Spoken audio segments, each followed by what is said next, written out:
Фантом летел как сумасшедший. Он первый раз так показывал такие скорости. Он обгонял всех.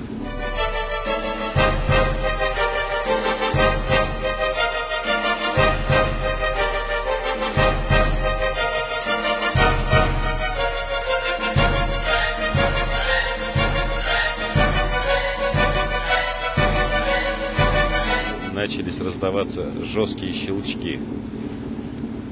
Пока мы пытались сообразить, в чем дело, лодка резко накренилась и легла парусами на воду.